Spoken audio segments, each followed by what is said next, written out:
कहानियों के गुलदस्ते से आज हम आपके लिए लेकर आए हैं रंजना जायसवाल की कहानी मी टाइम।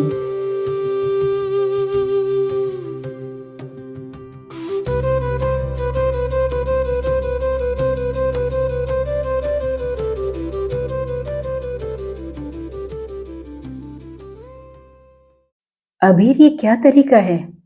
तुम्हारी मम्मी जब देखो तब किसी न किसी बहाने से कमरे में चली आती हैं। क्या हुआ टिया? तुम इतनी नाराज क्यों हो? आज टिया आपे से बाहर थी। मेरी भी अपनी जिंदगी है, सब कुछ तो कर रही हूं, फिर भी साफ साफ बताओगी आखिर हुआ क्या है? अबीर का धैर्य अब जवाब देने लगा था।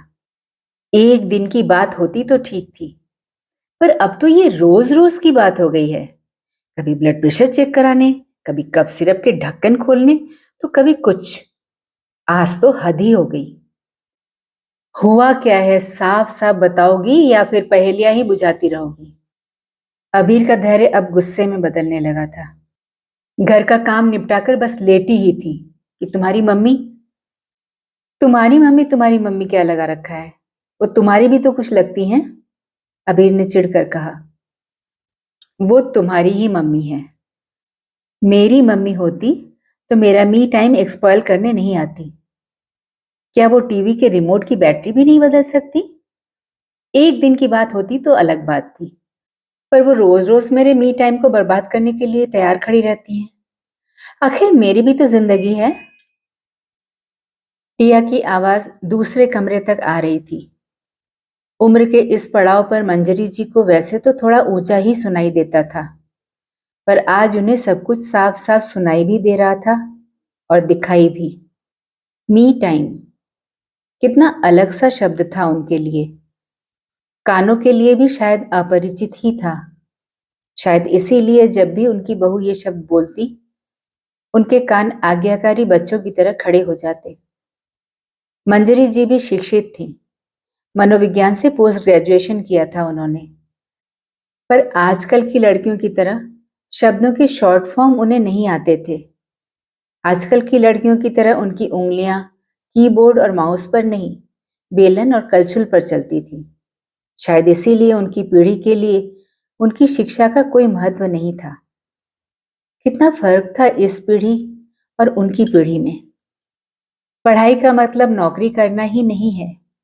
वैसे भी हमारा लड़का इतना पढ़ा लिखा है, लड़की तो पढ़ी लिखी होनी ही चाहिए।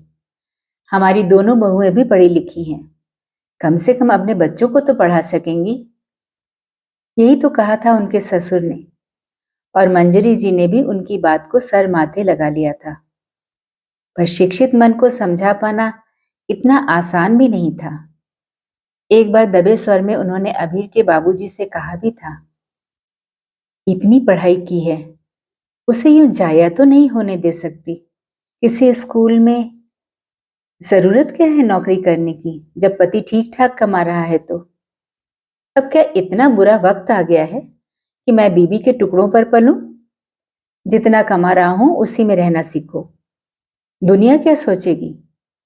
लगता है घर के हालात बेहतर नहीं हैं, इसलिए घर की औरतों को काम करने के लिए बाहर निकलना पड़ रहा है। अबीर के बाबूजी ने कुछ कहने का मौका ही कहाँ दिया था। शब्द गले में अटक कर रह गए। उनकी दुनिया घर की चारदीवारी और अबीर तक ही सीमित रह गई। अपने बच्चे का भविष्य न बना सकी तो बाहर के बच्चों का भविष्य बनाकर क्या फायदा? यही तो कहा था अबीर के बाबूजी ने। एक अजीब सा डर उनके मन में बैठ गया था। सच ही तो कहते हैं अबीर के बाबूजी, उनका जो बनना बिगड़ना था वो बन बिगड़ गया। अब तो अबीर पर ही ध्यान देना था। अबीर की शैतानी दिन पर दिन बढ़ती जा रही थी। एक जगह बैठना तो मानो उसने सीखा ही नहीं था। कोई ना कोई शिकायत लेकर आता ही रहता था। अब तो घर वाले भी परेशान हो गए थे। एक दिन बाबूजी ने उसके कान उमेटते हुए कहा था, सुधर जा वरना तुझे हॉस्टल भेज देंगे। सारी बदमाशी खत्म हो जाएगी, बुद्धि दुरुस्त हो जाएगी तेरी। हॉस्टल के नाम पर अबीर ही नहीं, मंजरी भी डर गई थी, मानो हॉस्टल ना हो काले पानी की सजा हो। पर वक्त बदला और वक्त के साथ सोच भी बदली। घर वालों की सोच अचानक से बदल गई थी। पढ़ी लिखी बहू आज भी सबको चाहिए थी, पर अब पढ़े लिखे होने के साथ साथ नौकरी करने वाली हो तो और अच्छा रहेगा, क्योंकि बेटे की कमाई से घर कैसे चल सकता है। महंगाई आसमान पर है। एक आदमी की कमाई से कैसे काम चलेगा। बच्चों का भविष्य भी बनाना है। पहले जहां बहुएं इसलिए पढ़ी लिखी लाई जाती थी कि वो बच्चों को पढ़ा सके, आज वही पीढ़ी अपने बच्चों को पढ़ाने के लिए ट्यूशन और कोचिंग भेज रही है। अच्छे भविष्य के लिए उन्हें हॉस्टल भी भेजा जाने लगा। बच्चे के जीवन की प्रथम पाठशाला माने जाने वाला परिवार अचानक से जागरूक अभिभावक माना जाने लगा। आखिर इतनी पढ़ी लिखी बहू लाने का मतलब क्या रहा। पिया की बात सुन मंजरी का मन दुखी हो गया। कितना अलग था उनका जीवन। 15 लोगों के परिवार में खुद के लिए सोचने का कभी वक्त ही नहीं मिला। चूल्हे चौके से कभी फुर्सत ही नहीं मिली। पीठ सीधी करने के लिए कमरे में जाती भर थी कि कोई न कोई टपक पड़ता। फिर चाय पानी के दौर में खुद के लिए सोचने जैसी कभी चीज ही नहीं रही। शादी के पहले नाचने गाने का कितना शौक था। उन दिनों शहर में कुकिंग क्लास का सेंटर खुला था। 10 तरह की पनीर की सब्जी और 5 सूखी सब्जी सिखाने का 300 रुपए लेते थे। जा बिटिया सीख ले, ससुराल में काम आएगा। अम्मा ने मंजरी पर दबाव बनाया था। अम्मा, तुम जो बनाती हो वही सीख लूं बहुत है। ये सब बड़े लोग के चोंचले हैं। बिटिया, गुण कभी बेकार नहीं जाता। हमको तो बस वही मटर पनीर, पालक पनीर और मखाना पनीर के सिवाय कुछ भी नहीं आता। सुना है शादी में जो सब्जियां खाने को मिलती हैं वे सब सिखाते हैं। ससुराल वालों के दिल तक पहुंचने का रास्ता पेट से होकर जाता है। सासू माँ का पारा जब गर्म हो, झट से बढ़िया वाली सब्जी बनाकर खिला देना। मंजरी जी अम्मा को याद कर मुस्कुरा दी। कितनी भोली थी अम्मा। कहाँ जानती थी उस घर में सास नहीं, ससुर को खुश रखना जरूरी था। ससुर जी की इच्छा के बिना एक पत्ता भी नहीं हिलता था। सुबह से शाम तक मेन्यू ससुर जी ही तय करते थे। रोज रोज पनीर, घर में भैंस लगती है क्या। वैसे भी रोज रोज मसालेदार सब्जी सेहत के लिए ठीक नहीं है। हफ्ते में कभी कभार पनीर की सब्जी बनती, सबको पसंद भी आती, पर घर की औरतों की थालियों तक शायद ही पहुंच पाती। उनकी दुनिया रस्से और अचार तक सीमित थी। वे अचार और चटनी में ही अपने स्वाद को ढूंढ लेती। कितनी अलग थी उन दिनों औरतों की दुनिया। सिंधी कढ़ाई, भरवा कढ़ाई, काथा से कढ़ी मेजपोश, थालपोश, पर्दे, साड़ियों और चादरों में रंगीन धागों की लच्छियों से काढ़े गए बेजान कपड़े उनके हाथों की कारीगरी से खिलखिलाने लगती। पर उनका जीवन किसी भी रंगीन लच्छी से, किसी भी कढ़ाई से खुशगवार नहीं हो सका। उन्होंने अपने जीवन में रंग भरने के लिए फिर जोर मारा और अब वो बाजार से 2 रंग वाली लच्छियां लेने लगी। पर उनका ये प्रयास भी विफल रहा। रोज कढ़ाई भी उनके जीवन में खुशियों के फूल नहीं खिला सके। मन में ख्वाहिशों को पूरा न कर पाने का मलाल एक गांठ कढ़ाई की तरह रहा। वे जिंदगी भर अपने ही सपनों को कंधों पर खींचती रही, पर कोई जंजीरा कढ़ाई उनका सहयोग न कर सकी। पतियों के बगुले से झक सफेद रुमालों के कोर में लटकती क्रोशिये के सफेद धागे और उनके नाम का पहला अक्षर उनके दिलों और जिंदगी में औरतों की वजूद और मौजूदगी को जता नहीं सके। बाएं हाथ की पहली उंगली में तेजी से लपेटे जाते सफेद धागे देखकर लगता मानो वो अपनी जिम्मेदारियों और सपनों को एक साथ लपेट रहे हैं। और वे धागे जब परत दर परत खुलते तो एक नई आकृति, एक नई कलाकृति का रूप ले लेती, जो उनके बेजान कपड़ों की तरह बेजान पड़ी जिंदगियों को संवारने का निरर्थक प्रयास करती। टिनोपॉल से धुले झक पेटीकोट के नीचे से झांकती क्रोशिये की लेस उनकी सुघड़ता को दर्शाती, पर उनके जीवन को सहेज और संवार नहीं पाती। क्रोशिये की सलाई की नोक उनके सफेद सपनों में छेद करती रही और उनकी इच्छाओं को लहूलुहान। वक्त के साथ उंगलियों में लपेटे गए रुई की तरह सफेद धागे के वजन के पीछे पतली होती उंगलियां उन हाथों के रंगीन सपनों और अरमानों को भी सफेद करते चले गए। हर चेन के साथ बढ़ती नक्काशी लोगों की आंखों में उन कुशल हाथों के लिए प्रशंसा से भर देती, पर हर घना जाल उनके जीवन को पहले से अधिक उलझन से भर देता। पर वो खुश थीं, क्योंकि अपनी खुशी को उन्होंने जाना ही कहाँ था। परिवार की खुशी और उनके चेहरों पर पसरा संतुष्टि का भाव उनके खुश रहने के लिए पर्याप्त था। सबसे बड़ी बात, पीहर तक उनकी शिकायतों का पुलिंदा और अम्मा बाबूजी शर्मिंदगी से झुके हुए चेहरों को देखने की ताकत उनमें अब बिल्कुल भी नहीं थी। हर बार जब भी वो पीहर आती, अम्मा पानी परोसने से पहले सबसे पहले एक ही सवाल पूछती, ससुराल में सब ठीक है ना? शायद बेटी से ज्यादा उन्हें ससुराल की चिंता थी, क्योंकि ससुराल का सुखी और संतुष्ट होना बेटी के सुखी होने की निशानी थी। ये डर वक्त के साथ कम तो जरूर हुआ था, पर खत्म नहीं हुआ था। पीढ़ियां बदली, पर डर अभी भी कायम था।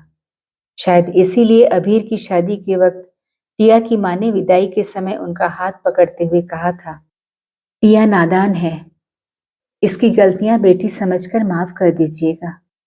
आपकी बेटी की तरह ही है।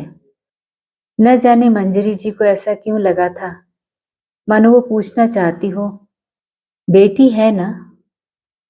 कितना फर्क था दोनों पीढ़ियों में। मंजरी जी ने कितनी रातें तकिया भिगोकर आंखों में काटी थी। जानती थी विकल्प नहीं थे उनके पास। जिस युग में डोली और अर्थी एक ही दहलीज से उठने की बात कही जाती थी, वहां विकल्प के रास्ते स्वतः ही बंद हो जाते थे। कभी कभी लगता घर के दरवाजे भले ही बंद हों, पर मन के कपाट हमेशा खुले होने चाहिए।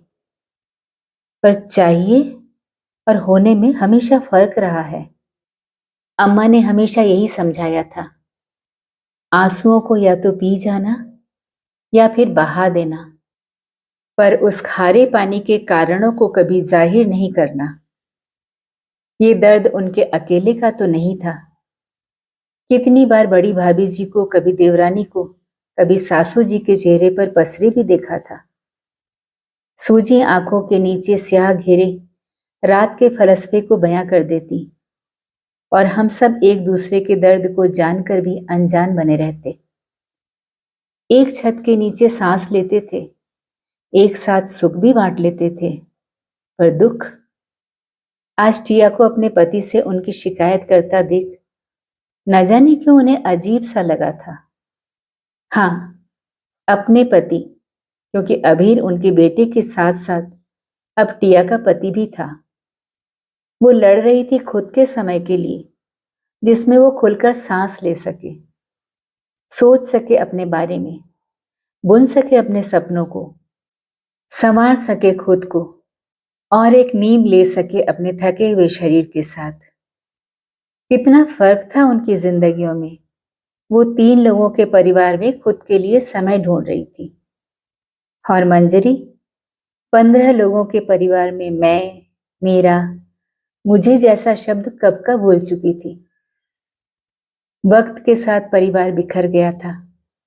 एक थाली में खाना खाने वाले भाई बहन चचेरे हो गए थे। जेठानी देवरानी पट्टीदार बन चुके थे। मंजरी जी भी पति की मृत्यु के बाद इकलौते बेटे बहू के साथ रहने मुंबई आ गई थी। वक्त के साथ आदतें भी बदल जाए, ये जरूरी तो नहीं। सबसे अंत में टाटपट्टी बिछाकर एक साथ खाना खाने वाली बहुएं आज अलग अलग शहरों में डाइनिंग टेबल पर अकेले खा रही थी। आज उनकी थालियों में अचार चटनी के साथ पनीर भी बराबर परोसा जा रहा था, पर अब उस पनीर की सब्जी में न तो स्वाद महसूस होता था, न उन्हें खाने की इच्छा। शायद जीभ ने भी स्वाद के साथ समझौता करना सीख लिया था। मंजरी जी का मन न जाने कैसा कैसा हो गया। बरसों की आदत यूं ही तो नहीं जाती।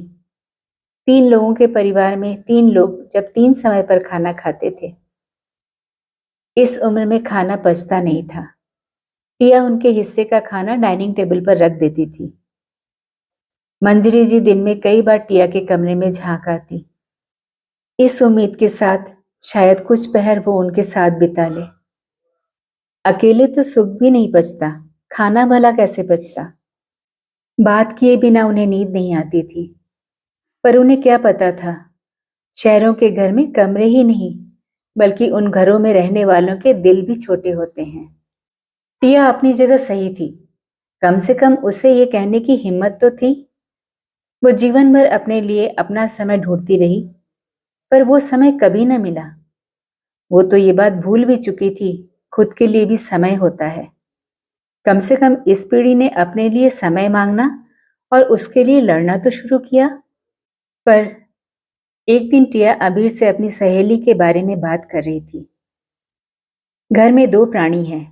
उसके पति सुबह 9 बजे ही ऑफिस के लिए निकल जाते हैं और देर रात तक लौटते हैं। घर में रहते रहते वो बोर हो जाती है। अकेलेपन की वजह से उसे डिप्रेशन की प्रॉब्लम हो गई है। ये पीढ़ी शायद खुद भी नहीं जानती उन्हें क्या चाहिए। अकेलापन से जूझता मन डिप्रेशन का शिकार हो रहा और इन्हें खुद के लिए मी टाइम भी चाहिए। मंजरी जी निराश होकर कमरे में चली गई। रात करवटें बदलते बीत गई। नींद जाने कब लग गई। अबीर उन्हें ढूंढता हुआ कमरे में आ गया। उसने कमरे का पर्दा खोला। सूरज की तेज रोशनी उनके चेहरे पर पड़ रही थी। आंखों पर चश्मा चढ़ा हुआ था और सीने पर किताब रखी हुई थी। शायद किताब पढ़ते पढ़ते उन्हें नींद लग गई थी। मंजरी जी का चेहरा एकदम शांत था, जैसे कोई बड़ा बोझ उनके दिल से उतर गया हो। अबीर ने आवाज दी, माँ उठो ना, सूरज सर पर चढ़ाया है और आप अभी तक सो रही हैं। मंजरी जी वैसे ही पड़ी रही। मंजरी जी इतनी देर तक कभी नहीं सोती थी। कहीं उनकी तबीयत तो खराब नहीं। अबीर ने उनके माथे पर हाथ रखकर उन्हें जगाने का प्रयास किया। वो वैसे ही पड़ी रही। शरीर एकदम ठंडा था। अबीर के चेहरे पर पसीने की बूंदें चुचुहा आईं। उसने घबराकर टिया को आवाज दी, टिया, टिया। टिया किचन में चाय चढ़ा रही थी। अबीर की आवाज सुनकर वो भी घबरा गई। वो घबराकर मंजरी जी के कमरे की तरफ दौड़ी। अबीर की आंखों से आंसू बह रहे थे और मंजरी जी का निर्जीव शरीर बिस्तर पर पड़ा हुआ था।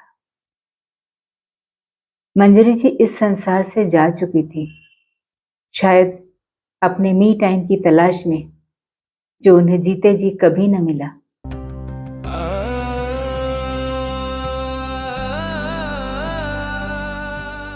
अभी आप सुन रहे थे रंजना जायसवाल जी की लिखी कहानी मी टाइम।